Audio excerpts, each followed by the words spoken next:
आखिरी खत एक अधूरी मोहब्बत की सच्ची कहानी। कुछ कहानियां मुकम्मल नहीं होती, लेकिन उनका असर जिंदगी भर रह जाता है।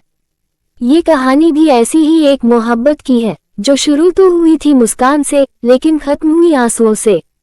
सच्ची कहानी। नंदिनी एक साधारण सी लड़की थी, दिल्ली यूनिवर्सिटी की स्टूडेंट, शांत स्वभाव की और पढ़ाई में होशियार। रोज कॉलेज जाने के लिए वह बस स्टॉप पर खड़ी रहती थी। वही पहली बार उसने आदित्य को देखा। आदित्य इंजीनियरिंग का छात्र था, लंबा, साफ दिल वाला और एक मुस्कुराता चेहरा। दोनों की मुलाकातें रोज बस स्टॉप पर होती रहीं। कुछ दिनों में वो एक दूसरे से हल्की फुल्की बातें करने लगे। फिर दोस्ती हुई और धीरे धीरे वो दोस्ती गहराई में बदलने लगी। नंदिनी और आदित्य का रिश्ता बेहद साफ और सच्चा था। वो अक्सर इंडिया गेट पर बैठकर गोलगप्पे खाते, हाथों में हाथ डालकर खामोशियां साझा करते। कभी कभी बस एक दूसरे की आंखों में देखना ही सब कह जाता था।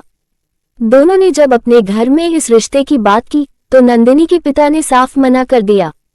हम अपनी बेटी की शादी किसी इंजीनियर से नहीं, डॉक्टर से करना चाहते हैं। लेकिन पापा, मैं आदित्य से प्यार करती हूँ। प्यार जिंदगी नहीं चलाता, परवरिश और सोच चलाते हैं। नंदिनी टूटी नहीं थी, लेकिन झुक भी नहीं सकी। आदित्य ने कहा, अगर तुम्हारे घर वाले मुझसे नहीं मानते, तो मैं खुद को साबित करूंगा। वो बेंगलुरु गया, एक बड़ी मल्टीनेशनल कंपनी में नौकरी शुरू की। उसने सोचा एक दिन नंदिनी के पापा को यकीन दिला दूंगा कि वो उनकी बेटी के काबिल है। 3 साल बीत गए, फोन पर बातें होती रहीं, लेकिन नंदिनी के घर में हालात नहीं बदले। एक दिन नंदिनी की शादी तय कर दी गई। जब उसने विरोध किया, तो उसकी मां ने हार मानकर कहा, बेटी, हमें शर्मिंदा मत कर। जो हमारे लिए सही है, वही कर। नंदिनी टूट चुकी थी। उसने आदित्य को आखिरी बार कॉल किया। आदित्य, पापा मेरी शादी तय कर चुके हैं। क्या? नंदिनी, मैं आ रहा हूँ दिल्ली। नहीं, कुछ मत करना, मुझे माफ कर देना। वो कॉल कट हो गया। आदित्य रात भर जागता रहा। सुबह फ्लाइट पकड़ी, लेकिन जब वह पहुंचा तब तक बहुत देर हो चुकी थी। शादी से एक दिन पहले नंदिनी ने आदित्य के नाम एक खत लिखा था, जो उसे शादी के बाद मिला, नंदिनी की दोस्त की ओर से। आदित्य, ये आखिरी खत है जो मैं तुझे भेज रही हूँ।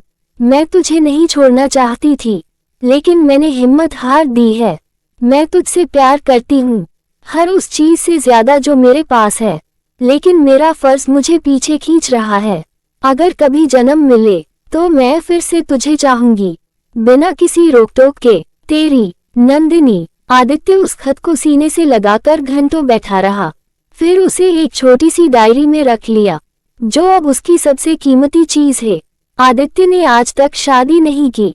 वह अब एक सफल इंजीनियर है, लेकिन हर साल 14 फरवरी को वह इंडिया गेट के उसी कोने में जाकर बैठता है जहां कभी नंदिनी ने उसे आई लव यू कहा था। लोग कहते हैं वो अब आगे बढ़ गया है, पर उसे देखकर लगता है कुछ प्रेम कहानियां कभी खत्म नहीं होती।